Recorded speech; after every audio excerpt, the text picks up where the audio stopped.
Hello everybody, here we are again, and we are the Infant Feeding Team. This is our Facebook Live session with the Oxford Maternity Voices Partnership, and we are a session on anything to do with infant feeding. So we love your questions, and people can type them below. Hopefully we'll get lots and lots, and we'll start to see people coming in and listening to us. We haven't got anyone there at the moment. Hello. So direct your questions to us. Anything silly, fantastic, not silly, serious, and if you're bottle feeding, formula feeding, breastfeeding, weaning, anything you want to talk about with your babies in that sort of early years, we are delighted to talk to you about, so that you're not fretting about things. I'm Naomi, this is Alex, we're part of the Infant Feeding Team, and we are on level 7 in one of the rooms today, so not far away from our office, and we've just come from clinic, had a busy morning in clinic, seen lots of lovely babies, and so we are ready for anything that you want to throw at us. Please do. We're not here for things about visiting hours or your scans or community midwifery appointments or cesareans or anything like that. We are midwives, but we can't always answer the most effective answer because we don't work in those areas like your own midwives do, or the people that are working in those departments. You can get information on the website for the trust. If anything changes, that's always written on the front page there.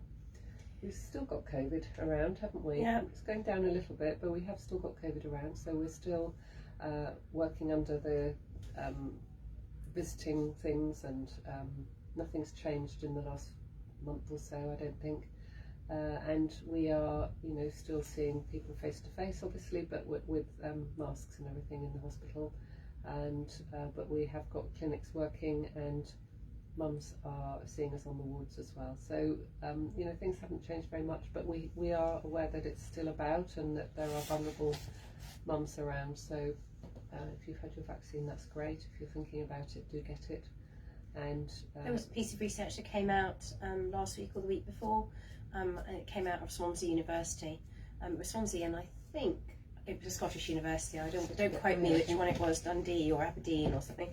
Anyway, it was a collaborative piece of work, and they were saying that they were finding there were some protective components in not just breast milk, which we had known about, but also in the amniotic fluid. So, if you have previously had COVID prior to being pregnant, or you've had your COVID jab, which we would highly recommend you do, that actually you're protecting your baby.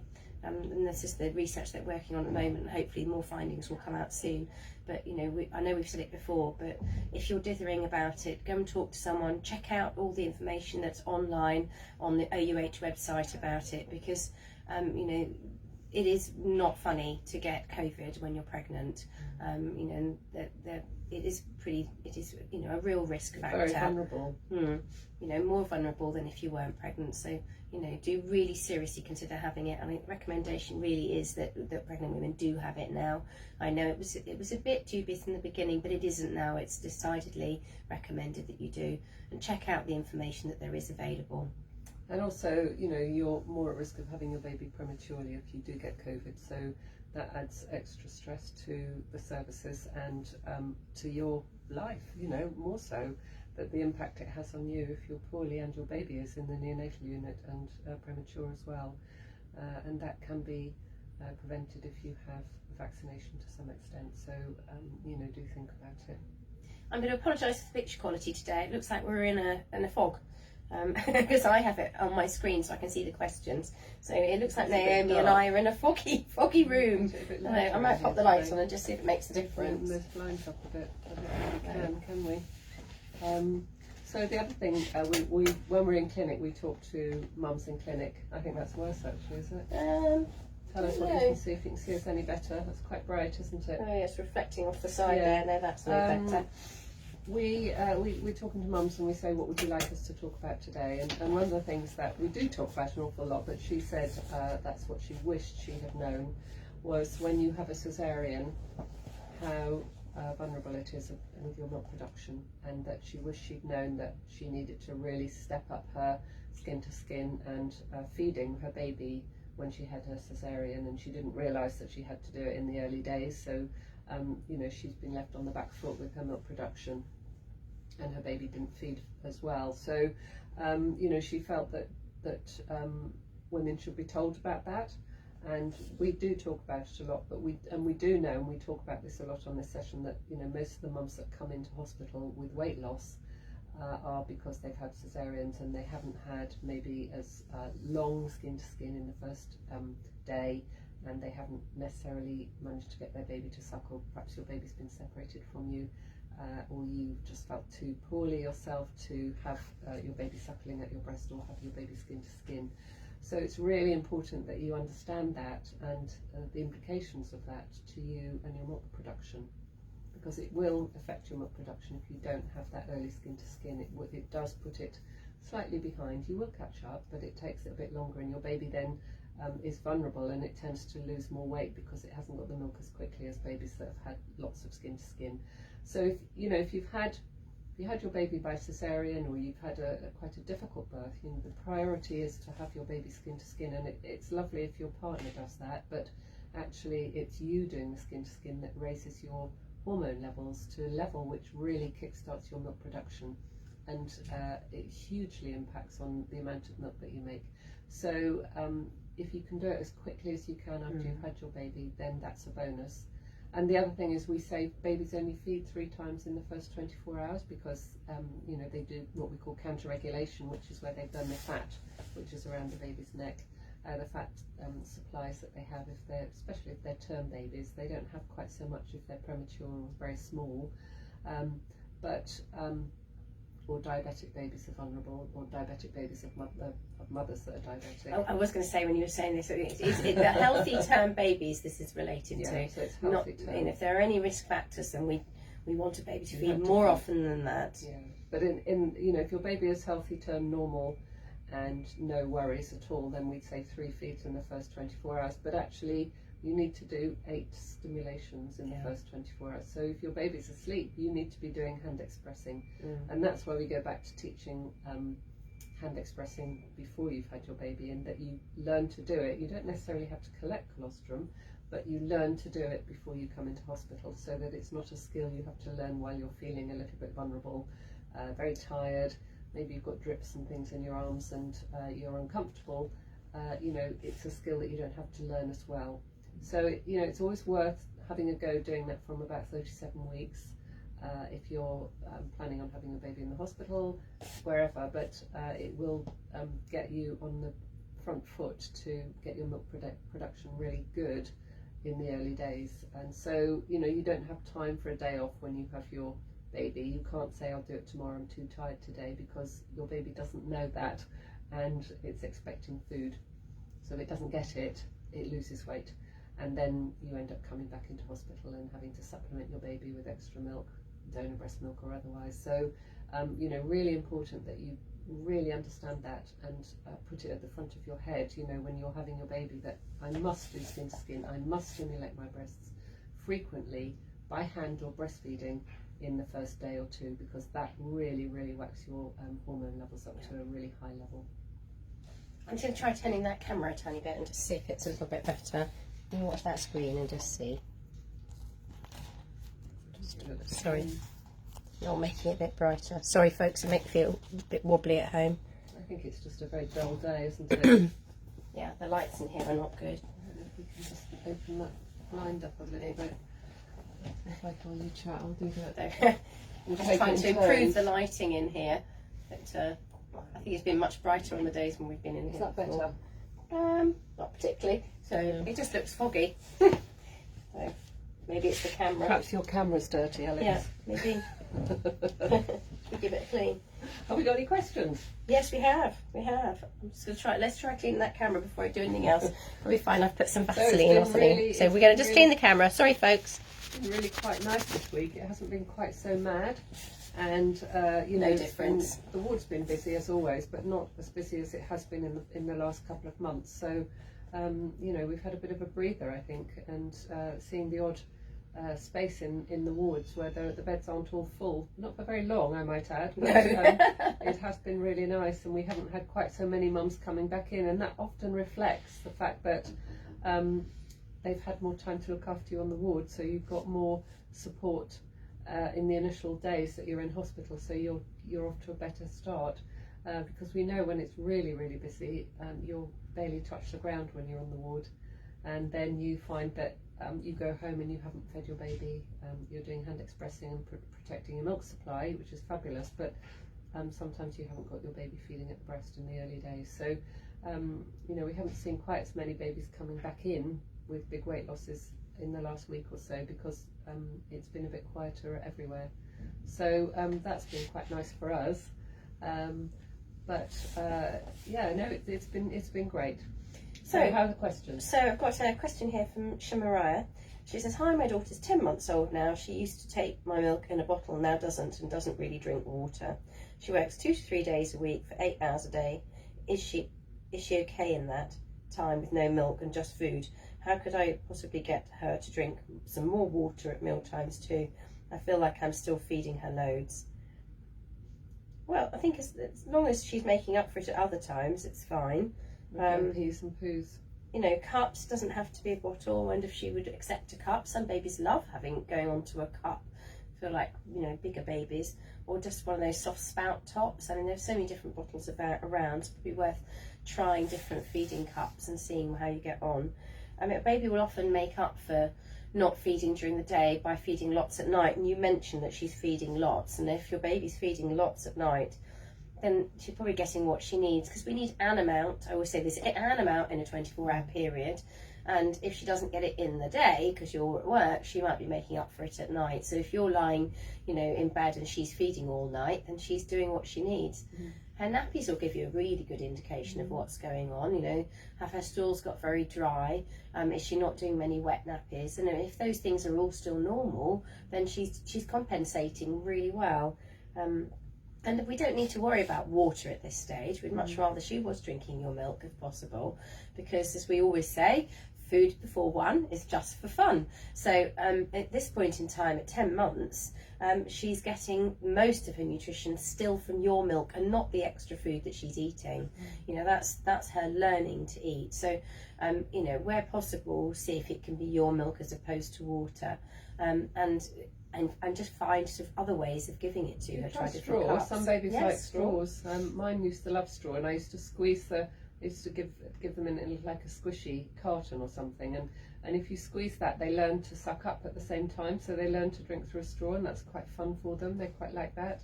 There aren't any rules. You can give it on a spoon even. Yeah. But you know, I think, and you're not working full time, so for the rest of the time she's getting breast milk during the day.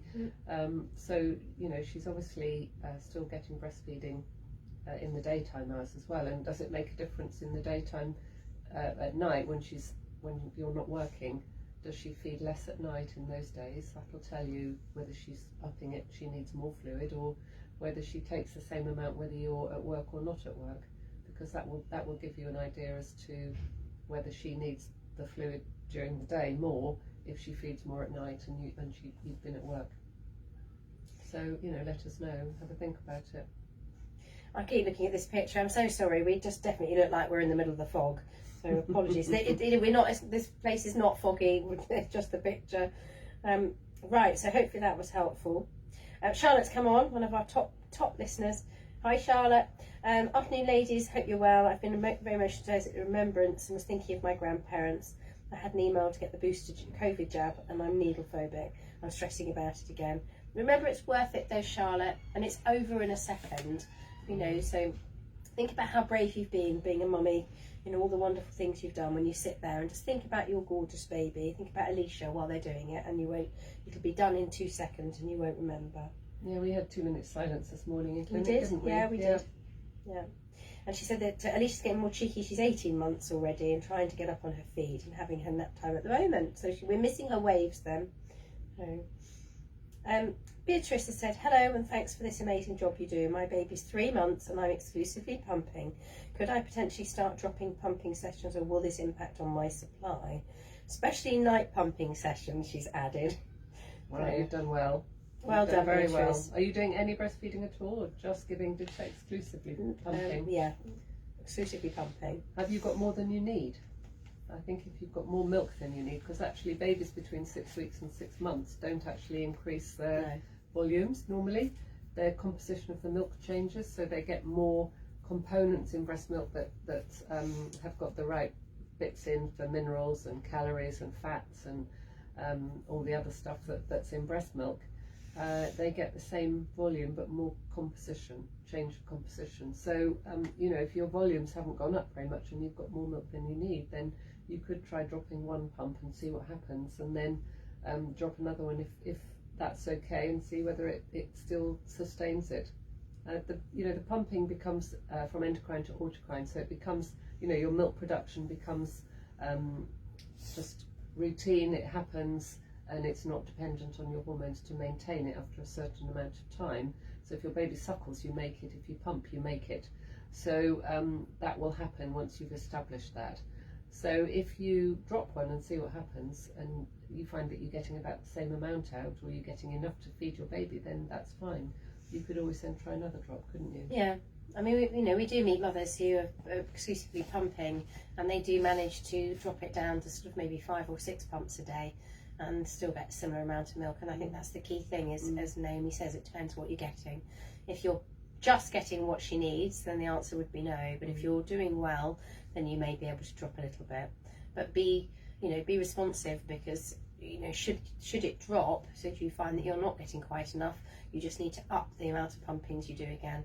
And remembering that in those first 2 weeks you laid the foundations for your milk supply, which are the foundations for the rest of this lactation. The next lactation, if you have one, will be different, but this lactation, so if you've had an amount that you've got and it dips for any reason, you should be able to get it back up. And that's something we really reassure mothers about, particularly if they've had mastitis or something like that, or they've had a bit of a blip in their feeding. Memories there. Exactly. You've laid those foundations and you can get back up there even if you've dropped down a bit. So to see. So just we pumping. find mums that they feel that their milk's going, and we just say kickstart it by doing a bit more pumping for a week or so, and that sometimes just ups it enough. Oh, I thought I recognised your name. She's just pumping, just about enough. He has a soft cleft palate, so no breastfeeding. Hi, Alex. I thought I recognised your name. Well done you for doing so well. And actually you had no choice on that one. That was a very difficult situation, but I'm so pleased to hear you're doing so well. You might not be able to, if you're just getting enough, you might not be able to drop the amount of pumpings you're doing. But we can have another chat about pumping if you want to give us a shot. Give us a call, Beatrice. But well done you, because I know you've got another one at home. This isn't your only baby. This is your second child, so you're all a bit busy, I know. So, but give us a call and we can talk through the pumping. But well done. Brilliant. Yeah.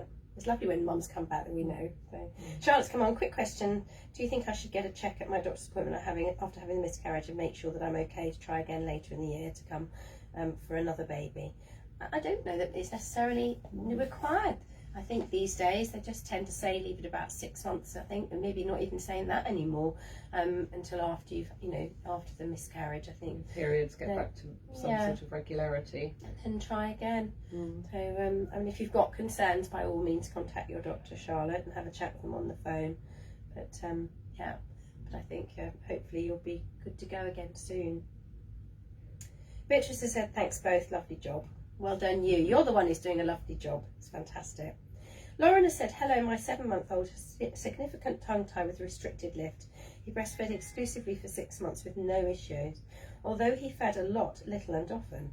Since more bottle feeding, I've noticed that he'll have half an ounce and stop and then wait a while to continue. It takes him around an hour on and off to finish a bottle.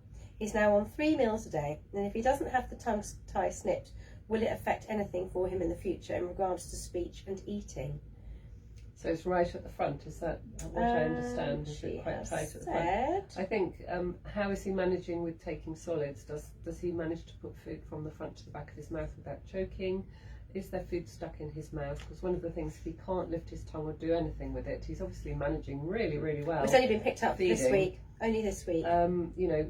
The thing that we worry about with very tethered tongue ties is that they can't clean their mouth with their tongue, and that can affect dental hygiene. So that's one of the main things that we talk about with tongue ties. But if he's managing to move his tongue a little bit, and if he can move it side to side and do things like that, and he's managing to breastfeed really well and take food, you know, there isn't any indication, there isn't any research to support speech problems.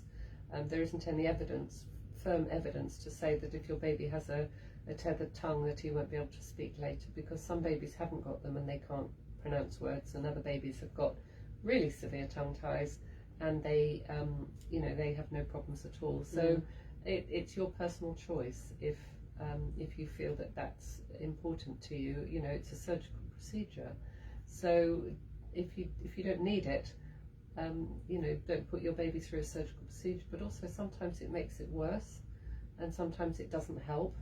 Depends on the circumstances, and quite often they grow back. So, you know, about 4 to 10% will grow back. So, you know, sometimes they're meant to be there and they're there, and your baby's obviously coped really well with what they've got, and it's a variation of normal. And, you know, we see a lot of tongue ties in our clinics, and we don't send that many. Maybe 1% of the ones we see we refer to have snip or suggest that that's what needs to be done. So, you know, many babies work with what they're born with, and that's what we're very keen to do, is for your baby to learn to use what it has before you start changing it, because it sometimes makes it worse, and it's very rarely a magic wand.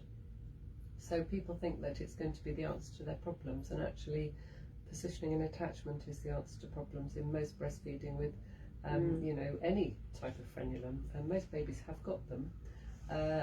You know, it's whether they can manage on good positioning and attachment and get their tongue function to maximise, so that they use their tongue properly to the maximum. And so it might be that there's a problem, but it might not be that it's the tongue that is causing the problem. You know, there's lots of other reasons. So it's your choice as parents as to whether you feel that it's appropriate or not. But if you've managed all this time, it probably isn't a problem. It's quite a difficult one, and when somebody says, oh, your baby's got a tongue tie and you need to have it cut, and you haven't got a problem, then that puts a little seed in your brain, like a worm, isn't it? And it just eats away at you, thinking that you should be having it done. But if you didn't know about it and you've had no worries, then carry on.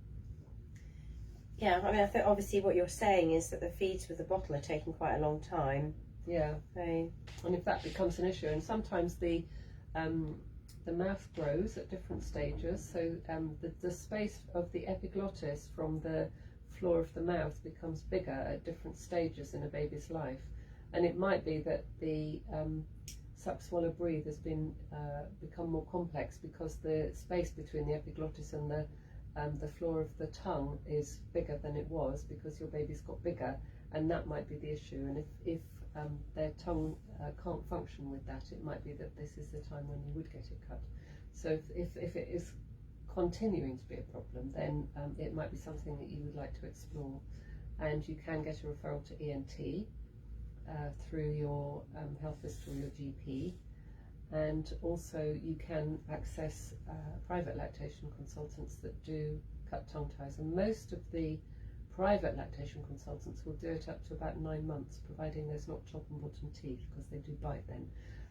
But if you have it done in the hospital at that age, they will tend to give a general anaesthetic, and you will go on a waiting list and have a very, very, very brief general anaesthetic where they'll snip it. The procedure takes about 2 minutes to do. So, you know, you've got choices there if you would like to, and you can always go and talk to a practitioner to see, or get somebody to look at it and see what they think, and watch a bottle feed and support you in your bottle feeding skills. Perhaps your health visitor can do that, or you might want to see a speech and language therapist if the bottle feeding is not going well and they're not able to use their mouth properly to take food in. But if he's taking solids, that's really encouraging. yeah, absolutely. Maybe try a cup or you know, a feeder beaker or something like that, a tippy beaker if he's a bit older. Do you say 10 months or 7 months? 10. Well, let me go back. Let me check. No, 7. 7. months. Just so, started you know, college. he should be Yeah, okay 7. on Sorry. sipping things, and it might be that he just needs a different shape in his mouth to help him. But you know, if you are struggling, then it is something that you should seriously consider, and go and talk to somebody about that, your healthcare professional. So probably your health visitor. She's already been involved, I think. Did you say? Well, someone's just picked it up, so. But it just shows you've done a great job, and I think I think that sort of really is a great example of why we say that we don't go actively looking for tongue ties. because you only want to do something with something if it's causing a problem, and it obviously hasn't caused a problem until now. So if it ain't broken, we don't fix it. No, exactly, and you know, we have a lot of people coming and they want to get their baby's mouth checked, but actually feeding's going well and the baby's gaining weight and mum's comfortable, and you're thinking, well, you wouldn't want to do anything then. And a frenulum is a variation on normal, and some do cause a problem and some don't, and what you can see is not an indicator. You know, we sometimes see tongue ties, and Naomi mentioned, that will be very, very obvious, and yet the baby copes brilliantly. We'll see others that are not obvious at all, and the baby's not coping. It's all to do with what that baby can do with their tongue, despite there being one there. So it's very frustrating though, because once you've got that worm sewn, it's very hard as parents to take that worm out and undo it, and not worry about it as being a problem. And I think forum talk is very much your baby won't be able to speak. And some healthcare professionals also say that, and it's not the best researched information. It's not, there is not evidence on it, and they're doing a lot of research in Australia about it, and the evidence is not coming out that your baby will have speech and language problems if they don't have their tongue tie cut. So you know, trust your instincts as a mother, and what you feel is happening, and if you think it's getting worse, then it might be the situation is that your baby's mouth's changing and it is time to have it done. And it's, you know, it's never too late to have it done. If it needs doing, then it needs doing, but you've done so well already for 7 months without having any problems. And you know, maybe they look because your baby wasn't taking a bottle well, but your baby may be able to take a different type of cup easily, and there's lots of different ones around, and we're not going to suggest any, because every time you go shopping there's a new one. Different one, yeah. So, you know, you get through a few little things, and you might find other mothers have tried them, if you've got friends on WhatsApp groups and things, and see whether they've got any ideas on what they've used to help. But go and have a look and see what there is, and try a couple, or just use a spoon, or, you know, a normal cup, or you know, glass or whatever for your baby, or a beaker I should say, rather than a glass. But you know, it's trying different things. Okay, well, good luck with that, Lauren. But well done for doing this, getting this far. And I'd say it's a good example that you know, actually babies can feed even if there is a quite, you know, considerable frenulum there. And also the other thing to say about frenulums is they don't change. And we, you know, someone came to clinic and said, oh, I've been told I've got to come back and have it rechecked again because I'm still having problems. And actually, the frenulum that you have that we check is not going to change. It's going to be the same frenulum, you know, 2 months later or 5 months later. It's not going to change. So if you've had an oral assessment, that oral assessment won't change once you've had it done. So you don't need to have it rechecked again. What you might do is need really, really good positioning and attachment support, and that's the crux with all good breastfeeding, is that you have support that allows you to get your baby on the breast without pain. And quite often mums come and they've got no pain on one breast, and then they've got pain on the other side, and it's just tweaking it. The nipple's a different shape, it's in a different place, you're dexterous on one side, not so much on the other. You don't quite get your baby in the same angle as you are maybe if you're right-handed with your right side. So you know, sometimes if you start fiddling with tongue ties, it makes the other side worse as well, and then you've got 2 sore nipples, and things don't get any better. So it doesn't always make it better. It's about really good positioning and attachment every single time, and you can always make it better.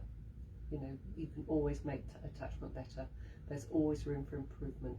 So even if it looks brilliant, we can always tweak it a little bit more and just get it even better. So you know, don't expect us to say, well, we'll just check it again to see if it's gone or if it's the same, because it will be the same.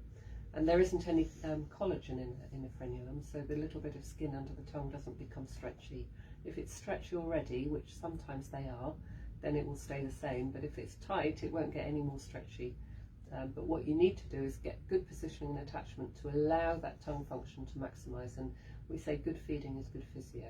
So the better the feeding, the better the physio for the tongue, and the most likely outcome will be that you'll get to maximum tongue function, and then you can look at whether the tongue tie is still impacting feeding. But if you don't get that right before you have the tongue tie snipped, it's not going to be right afterwards, and you'll have the same problems, because it might not be the tongue tie, it might just be the positioning and attachment. And I think that's more important to hear than anything else. If you don't get that right, it's going to be wrong afterwards too, and then you'll think, well, I've had the tongue tie cut and it hasn't made a difference, and that's because your positioning isn't as good as it could be.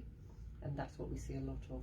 That you don't see a difference, but actually it's about your positioning and attachment, and that's the basics of all good breastfeeding, is putting your baby on the breast correctly. Right, Emma has said, my daughter is 6 months next week, exclusively breastfed, but we've just started some first tastes. She'll go 3 to 4 hours, her own choice. I offer the breast more often, but she only feeds when she wants during the day, in between feeds. But on a night, she still seems to want to be fed every 1.5 to 2 hours. Is this normal? Yeah, sounds like a normal baby. Goes back to what I was saying about a finite amount of food in a 24 hours. That's me, that's my clock, you see, that's my 24 hours. That's why I do that in my brain. And it is that they are, they look for an amount of food, and if they don't take it in the day, they're going to take it at night. And we often get mums coming, you know, my baby feeds all day, and then they disclose that actually the baby sleeps lots at night, or, you know, the baby feeds loads at night and doesn't feed much in the day.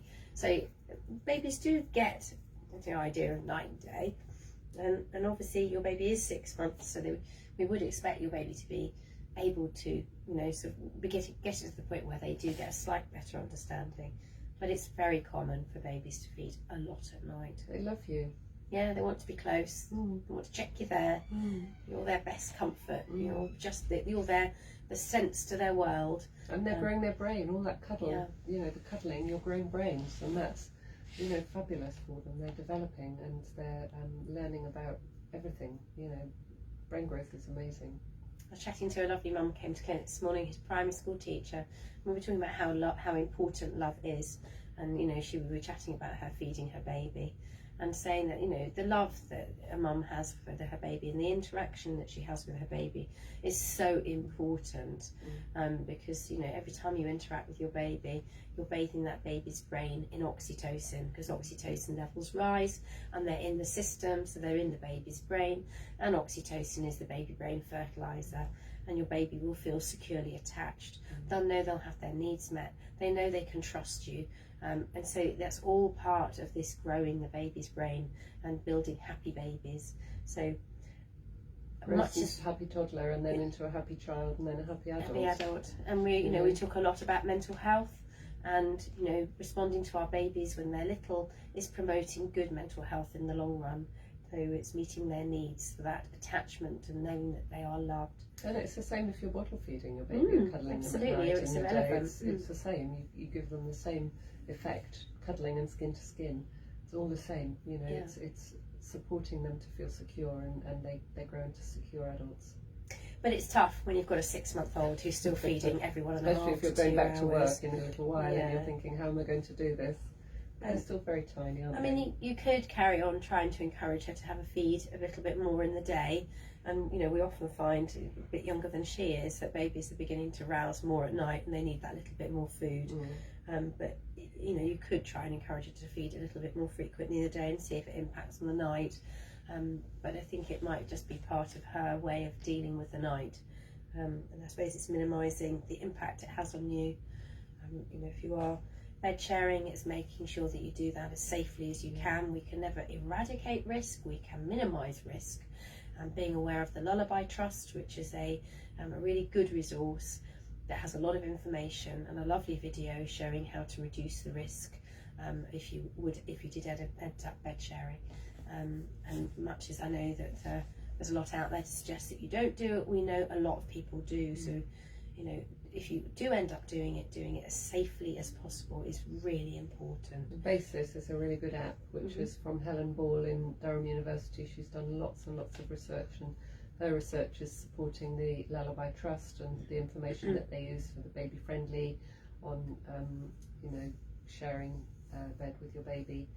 It's all there, all the research, all the stuff that they recommend. It's on the Basis app as well, which is really, really useful app to look at. And has its accumulation of more than 30 years of research, so it's really, really interesting stuff. But it's hard. It's really very tough. Hard. Yeah, it's really, really tough. So I think short of just seeing if you can persuade her to feed more frequently in the day. And if you've got other children, I don't know if you have, but you know, it's the only time you have with that little one. Yeah. When she's feeding, and so that's a one-to-one time that, you know, sometimes when you're outside of that environment, they're sharing you. So it's quite an important relationship building session with your baby at that time. So it's a nice quiet time, and I know it's exhausting though. I will just say that research suggests that mothers who are breastfeeding overall in the night get about 45 minutes more sleep than if they're bottle feeding. That's because you don't have to get up and make bottles. That's because you go back to sleep so much quicker because of the hormones in your body. So if that's any consolation, although I cannot imagine it is, just think that actually if she were bottle feeding, you would be getting even less sleep. And she may not go longer than an hour and a half if you were bottle feeding her. Yeah. It doesn't guarantee that she'll sleep through the night if you give her a bottle of formula. And I think that the expectation is there, but actually formula is not made in the same way as it was perhaps when your parents bottle fed, or that they introduced bottles where it sat in their tummy for hours and hours.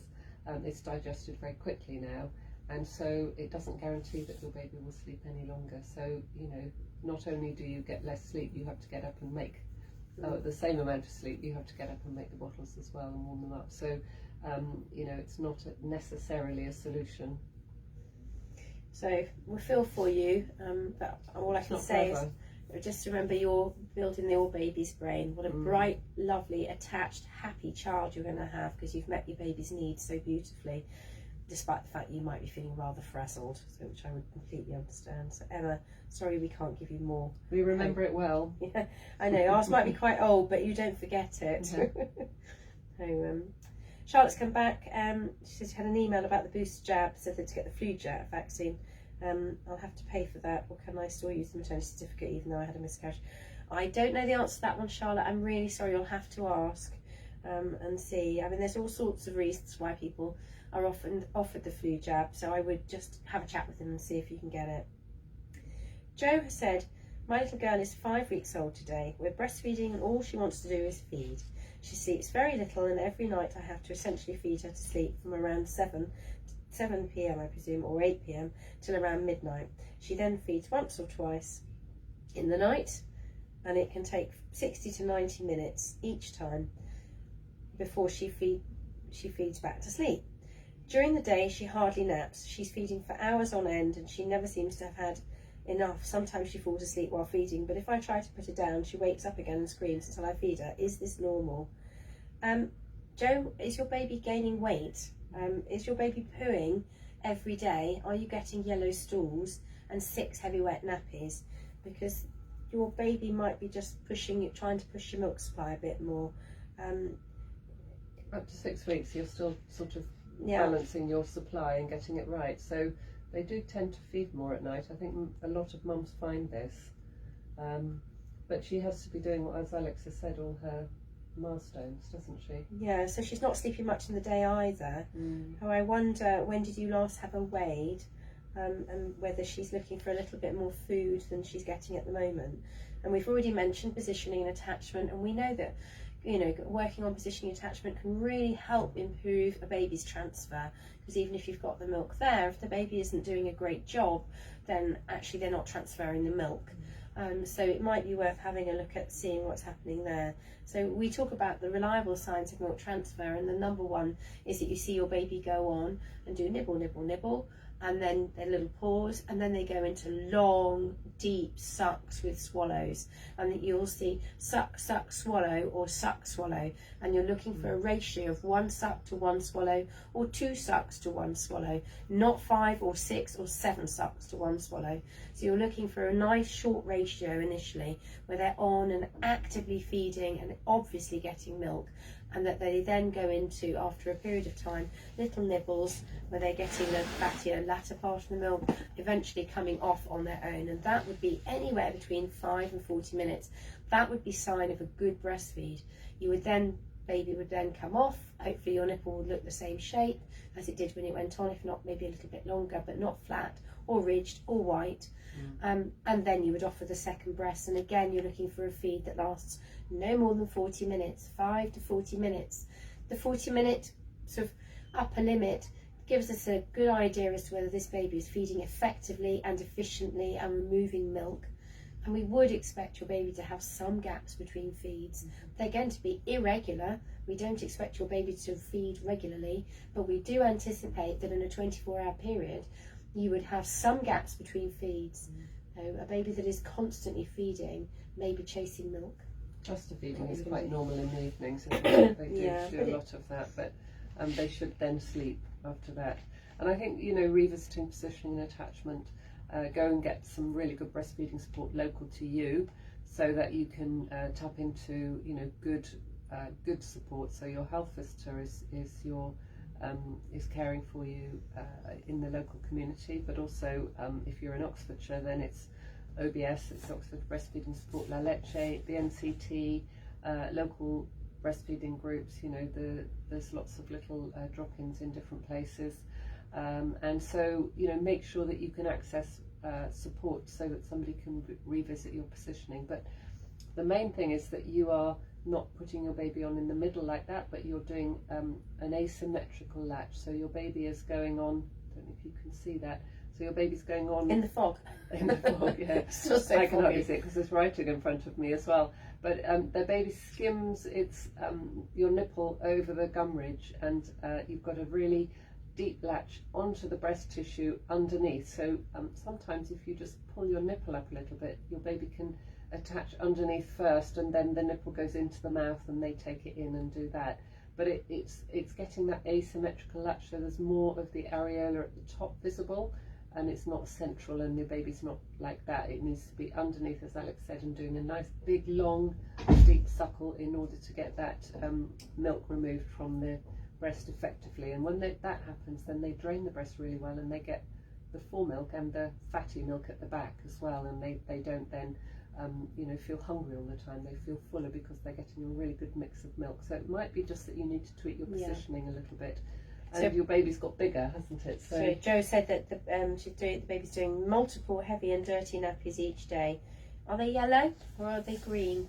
That would be good to know as well, Jo. And you know, make sure the weight's right. Is it a little girl? So if she's a little girl, it's 20 a day, and if it's a little boy, it's 30 a day grams. So yeah, minimum. you know, 140 a week for a little girl, and 210 for a little boy. So that's the minimum amount. You know, that's okay if they're getting that, but if they can get more. Yellow poos. Yeah, Good, I mean, thanks, it all sounds really good. Perhaps she's just greedy. And we don't name babies. We talk about chilled babies and slightly more high maintenance babies. So you just might be one of those very, you know, active. But also sometimes, you know, sometimes they don't want to miss out at all. I had one of those, and it didn't sleep, and they didn't miss out. You know, they just did not want to miss out on anything. They resisted everything. Jo is worrying that her baby's just greedy. So I'm just going to say what we always say: you cannot overfeed You a can't spoil breastfed a baby. breastfed baby. You cannot. Do not worry about it. Even if your baby looks like they could be a sumo wrestler, Yeah. we do not worry No. about a baby having too much if they're at the breast, because they regulate their own intake. And invariably, if you do end up with a sumo wrestler type baby, which we do see these babies I with had two. less. Oh, I never did. Mine were skinny things, with lots muscles. of you know, little, you know, elastic band wrists and all that sort of thing. Mm. The minute they start moving, it just falls off them. So Being don't falls worry. now. But don't worry about being greedy, Jo. Your baby is just You're being growing your... his brain. Yeah. Growing the brain, it's just lovely, but exhausting. So do get your positioning checked. Just check it that it is, your baby's on quite, you know, deep enough, because that might just make a difference to your experience. I don't know what you're doing in between, you know, so I know you're not getting much in between feeds at all, from what you're mentioning. But, you know, one of the things we often recommend is slings. So a sling meets the baby's need for closeness and comfort, and this goes with this whole brain development thing. You know, it's making sure that your baby is close and they know that you're there. So, you know, a sling is a really, really good way of being able to keep your baby close, meet their needs, and not necessarily be always feeding, because they've got those needs met in a different way. So, you know, maybe you may already be using a sling, but that might be something worth trying. But yeah, Really frustrating. oh, though. Cho's come back, said thank you. We're not worried about your baby being greedy. We don't worry about that. We have more concerns about the chilled babies, the ones that are just so laid back that we really struggle to get They food don't meet their into them. milestones. Yeah. And they're not meeting their They're the ones milestones. that we see mostly. Yeah, so the ones you have to actively encourage to feed. So So I think keep going, Joe. But it should be positive for all of you. So if it's not, then get some help. Yeah, absolutely. And it may, you know, as Naomi said, there's always room for improvement with feeding. The positioning and attachment, you know, I've seen a couple of mums recently, I don't know if this is your first baby, a couple of mums recently who, when you have a look at them, you can go, well, I can tell you've got an older child because of the way they're feeding. And we've talked about it loads of times on here. And the baby is in a much older child position. And when you've got a newborn, and 5 weeks is still a newborn, when you've got a newborn, you need to bring them in close. Make sure their chin is indenting the breast, that their head is back and the nose is free. And those are really good indicators. If your baby is nose diving onto the breast, you know, they may still be gaining beautifully and having lots of nappies, but if they're nose diving onto the breast, they may not be doing as good a job, and they may be getting. Yeah, if they're going that way, see, they're not going to milk the breast. They've got to go that way and up. It's always up with breastfeeding. It's never down. It's always up. So they need to go up onto the breast, and the nipple goes up into the mouth. Oh, and it's a little girl. I missed that bit at the beginning. She's a little girl. So just get it checked. Go and ask somebody to watch it. You know, OBS if you're in Oxfordshire, do lots of clinics, and they've increased the face-to-face. So, you know, there are appointments around. You can do quite a lot online as well. You know, they'd probably get you to film yourself and then show them.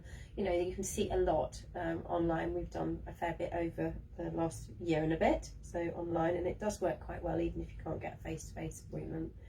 But so all the best with that, Joe. I hope things get a bit better for you. Emma has said, thank you, that's what I keep saying to myself, she just wants to spend as much time with mummy as she can. Yes, this is the one who's sleeping, feeding all night. No, not daft. No. And enjoy it while they like to, because when they get older they don't want to. But they'll be off. Oh, Joe's gone. Yes, to all of those. She's put on 1 kilo since birth. Wow. Well done, you. Wow. Felicity has said, hi, my little one is now 10 weeks and has now reached a mighty 9 pounds and 3 ounces after being born at 35 weeks. Well done, wow. You. He's feeding well and never actually knows when he's full. She's laughing.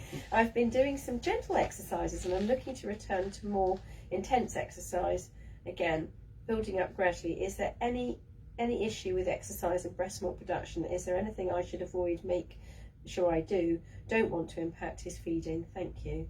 I don't think there is really. Well, I think make sure you're wearing a good bra, so get a good definitely. sports bra, but also don't try and lose weight, because what happens is you get you know, when you lose lots of weight, so if you're trying to lose weight, do it very, very carefully. And for anybody that's dieting when they're breastfeeding, that the toxins that you release when you lose fat go into breast milk, and it's not great for your baby. So don't try and lose weight for exercising. That's your primary thing. If it's for endorphins and feeling good and it's gentle, then that's brilliant. But don't try and lose weight while you're doing the exercise. Make sure you're still eating enough, and you know, not trying to lose weight till you stop breastfeeding, because it does build up these toxins in your breasts, which you know, isn't great for babies. So I'm not sure if you're aware of that, but we don't encourage you to try and lose weight particularly rapidly if you're still breastfeeding. I think gentle weight loss is not gentle weight loss is great, but wear a good bra. So get yourself a good sports bra. Yeah, absolutely. So they have what's called the Cooper's ligament. There must have been a surgeon called Cooper who did dissection of the breast in the bad old days, and they named the ligament after him. And it's the ligament that eventually, you know, can get a bit stretched. So you want to support your breast so that your Cooper's ligament doesn't get too stretched out. But that happens in pregnancy, not breastfeeding. It's not just breastfeeding. Breastfeeding doesn't make your boobs sag, your breast sag. It's pregnancy makes your breast sag. So it's too late by then if you're deciding whether to breastfeed or not. You're pregnant. Charlotte's come back and said Alicia's is heavy. Oh, when she was born, she was 6 pounds 3 and had a problem with her weight, but now she loves food and drink, and so no stopping putting on weight, and she's going to be 2 in the next year. Amazing. It's encouraging for everybody. Yeah, absolutely. Well, that was a couple of those fitted in quite nicely together. That's it for the minute. There's going to be a flurry in a moment. I can see the numbers have dropped a little bit. Oh no, I've got another one from Felicity. That's really helpful. Don't want to lose any weight, just want to return to the social side of it. Thank you. I'll look into sports bras. Don't blame you. We both like the social side of it too. So it's nice to go and do those things. Absolutely. And it makes you feel good. Like Naomi said, the endorphin release is so good when you go and do things like that. Yeah, it's time without a baby. It feels a bit funny when you start doing it. You know, Yeah. you probably rock side to side with a baby on your hips, pretending. Yeah. Like I used to in the bank with my pram. I used to go like that backwards and forwards while I was getting money out, and I didn't have my baby with me. It becomes a habit, doesn't it? Very odd. Yeah. People must think you're a bit strange, but that's what happens. So it's lovely to have personal space. I think that's really important as well. And it does help you sleep a little bit too, better sleep quality. So well done you. Make sure you drink lots. Really important. Right, well, I've done all those questions, and anyone's got any more to do. So, there was a bit of a theme going on there, wasn't it? Sort of lots of feeding. Yeah, we haven't done much of the tummy sizes today, have we? And things No. like that, which we normally Well, look at. they've all been older babies. Yeah, So yeah, it's absolutely. slightly less relevant. And what's funny is that tummy size doesn't really change, because from about 3 to 4 weeks, the baby's stomach size doesn't really change. And it's just that, as Naomi mentioned earlier, it's the constituents of breast milk that continue to change to meet a baby's needs rather than the volume of breast milk. So if any of you are out there trying to build your milk supply up, don't panic. If you've got enough for your baby at 2, 3 and 4 weeks, then you've got enough for your baby for 6 months. So don't be worried about this. I said we'd explode otherwise, because our breast wouldn't be able to hold the volume of milk. The difference is, obviously, with formula I would say it's a finite amount of nutrients in a finite amount of liquid, and you have to make it up the way that they suggest, because otherwise it doesn't work properly. Babies become constipated if you make it more concentrated, and it isn't good for the baby. Whereas your breast milk is constantly changing from the minute your baby's born to meet their needs, including if they're premature. And we had that baby that was a 35-weeker, didn't we? That's mentioned earlier on. I don't remember whose baby that was now. That's Felicity's baby, was a 35-weeker. And what Felicity maybe doesn't know was her breast milk was different because her baby was born at 35 weeks versus what her breast milk would have been like had she had a baby at 40 weeks. So the body knows that baby has been born different early. fat ratio and different things in it to support brain growth in premature babies, which is really important. Yeah, it's got more long chain fatty acids to make up for the fact that the baby's been born early and missed out on them in utero, and that promotes better brain and eye development. So, giving your breast milk, if any of you do find yourselves in the position that you've got a baby, you've had your baby early, giving your breast milk is medicine, literally medicine, to your baby. So a baby that is born early really, really benefits from its own mother's milk. Yeah. I don't know if any of you saw in the paper, there was a thing about formulas as well in the press today, and it was about milks that have got added extra bits in it, so they've got extra long chain fatty acids added to them. And the research that they've done has said that there is no cognitive difference between babies that had normal first milks and milks that had special things added to them that people think they have to buy to make their babies more intelligent. And actually they found that the babies that had normal formula performed better at A level, at GCSEs at 15, 16 than if they had additives put in their milk. So they've done 16 years of research with this, and they found that buying fancy formulas does not improve their brain development and their cognitive ability. So just first milks is exactly the right thing to give your baby, and not to be swayed by giving your baby milks that have got additives in them. Because if they were really essential, then they'd be in all of them. And that's what we always say, isn't it? This is why don't buy your milk on price. All formula milks have to meet certain criteria, and they will all have the nutrition that your baby needs to grow. So, we would always recommend that you don't buy on price. You're not buying better. You're not paying more. Does not get you a better formula. So, Melanie's put, my baby's 4 weeks old and he's never been able to latch. He'll only go on a nipple shield or the bottle. He was £9.13 at birth, wowie, and is now a whopping 11. Wow. How much expressing milk in a bottle should he be having, please? He's currently having about 100 to 120 in a bottle. That's about right. So we always say a stomach volume is about 80 to 150, so you're pretty spot on there. So, and that won't change. And do you want to get him onto the breast? Is that your option? I mean, if you want to explore that, you could always have a conversation with us and see if we can support you with getting him off the nipple shields. Sometimes it's just technique rather than you know, your baby's not doing it, but it will improve the breastfeeding. And you are breastfeeding with a nipple shield Yeah, you on. are. You're doing all of the wonderful things, and he's getting the milk from you, but obviously he still needs bits of top ups. Is that what you want to do? If you're happy with that, fine. But if you want to look at you know, getting back towards just breastfeeding, then you know, it's something you might want to explore with us and give us a phone call. You're still at 4 weeks, we can see you. So you know, if you want more support, do ring us and make an appointment with us just to support you with your feeding, if that's what you'd like. You may well be very happy with what you're doing, but other than that, as Alex said, it sounds great. I mean, from our point of view, you know, as Naomi's just said, we believe a baby that's at the breast on a shield is breastfeeding. Yeah. We're not purists, because actually it's much better that baby's feeding via the breast with a shield. And they're having that closeness to Yeah, you. they're getting all the advantages. Just happens to be there's a little bit of plastic between you, but actually everything else is just such a plus, and it should save you having to pump. So there are some real advantages to using a shield.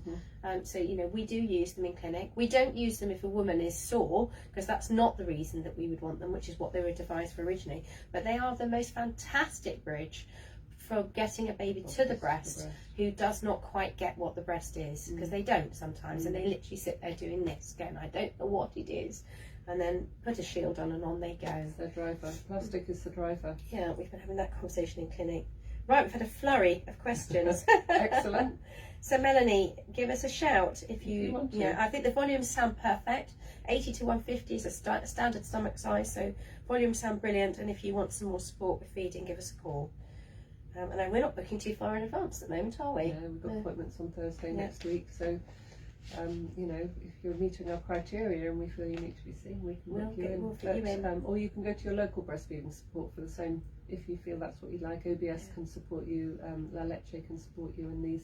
And Abingdon you know, Baby supporting Cafe. Abingdon Baby Cafe to get you, you know, breastfeeding if it's local to you. Saves you coming in to see us at the JR.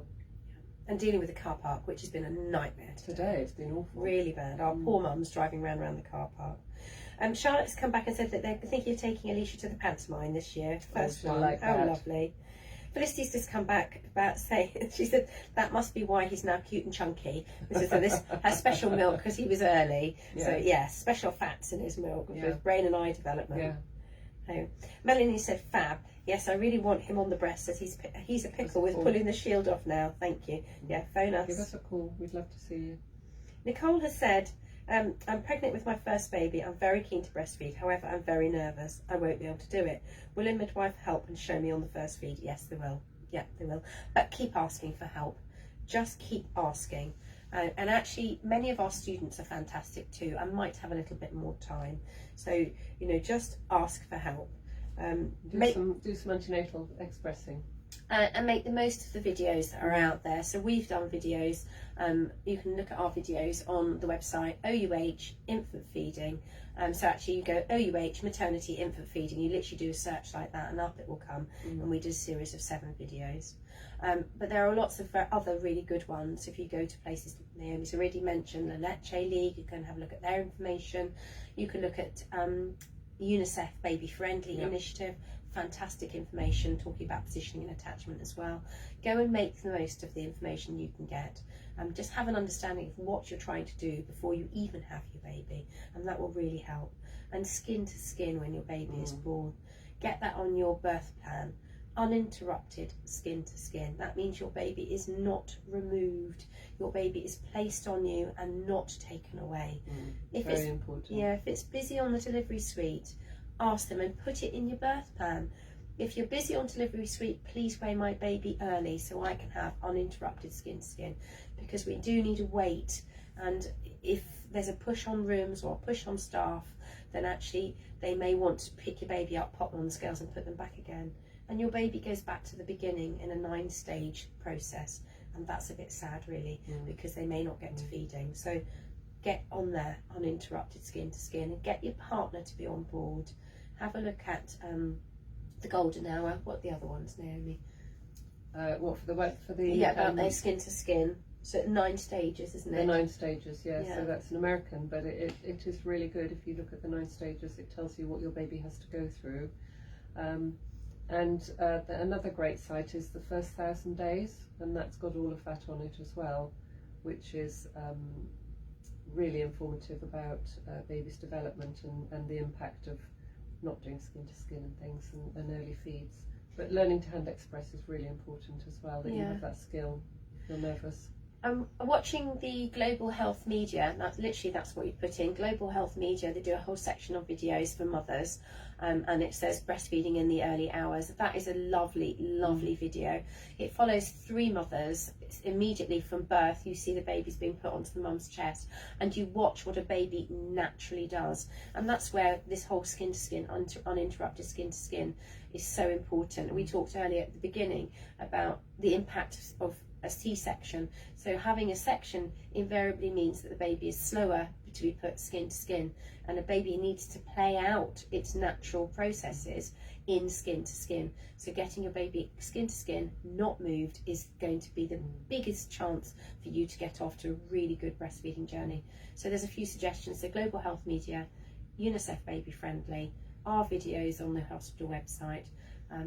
There's plenty out there. There's lots to see. It's knowing where to find them, isn't it? Yeah. So good luck with that. And believe in yourself, Nicole. Self-belief is really important. And just call for help. Yeah. Melanie has said, let me go back up to that one.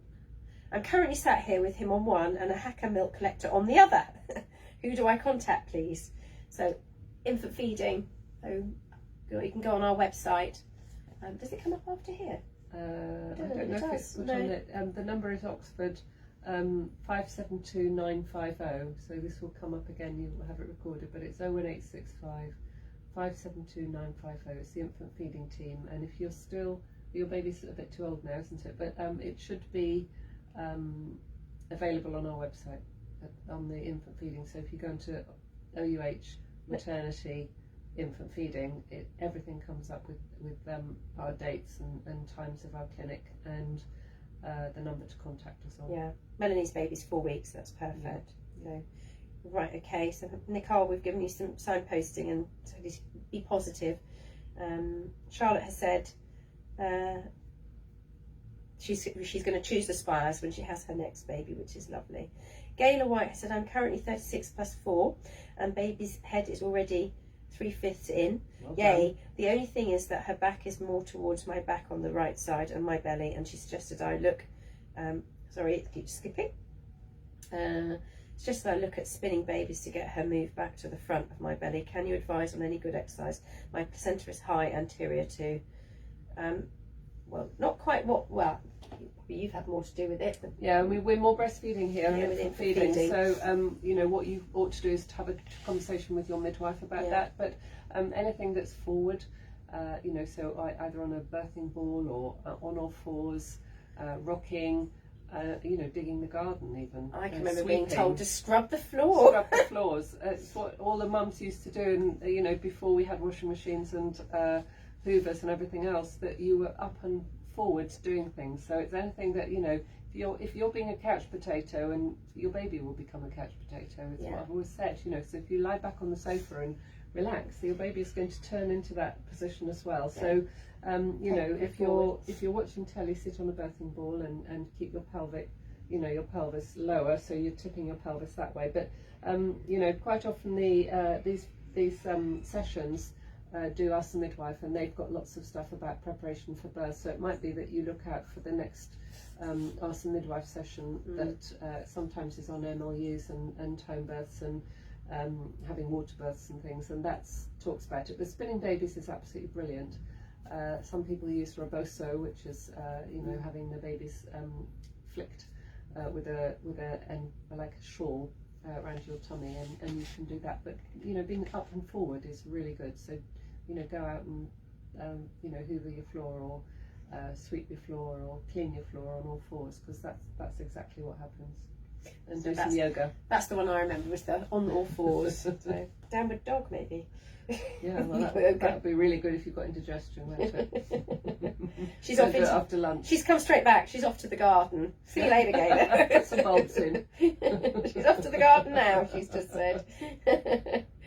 Right, had thank yous from Nicole and from Melanie, and that's it. So We had some great Well, good, questions. Gayla, today, good haven't luck. we? We hope your baby turns. And they sometimes turn in labour anyway, don't they? So, Yeah, as soon as their head hits the pelvic, the pelvic floor, it rotates round, which is what babies do. But if you have a nice active upright labour, Yeah. then that will help. It will help. all fours and things like that. Yeah, just being active. Right. I think we've covered all the questions. A few of you we may yet hear from. Check our website if you need the number. So as I said, it's OUH, maternity, infant feeding. And we'll be here again next week. So We will. So, Save your questions up again. They're great questions. yeah. And if you feel that you need more answers, then talk to us or talk to your local midwives or health visitors to get the support. Yeah. Hope I haven't missed anyone's questions. I'm just checking I haven't. If I have, please quickly pop up now, because we do have an issue sometimes that I've missed them. Let's have a quick peek and make sure I've not missed anything. So We're over time now. we aren't are. We've No, done I'm very just well. checking. That's Because fabulous. I know sometimes afterwards we have a look. You normally tell us if we've missed you. You're very good at it. Yeah. I have noticed actually the longer questions get bumped off, and I don't know why. So, right. Well, hopefully I've not Lovely. missed anything. Oh, there's a new comment just come up. Let's just have a quick peek and make sure I haven't missed anything. Oh, Gayla said, thank you very much. Very helpful as always. Take care. And you. All right. Everyone have a good week, and Yeah, we'll see you next thank you Thursday, very 2:30. much. Oh, Bye thanks. from us. Yeah. Bye. Bye.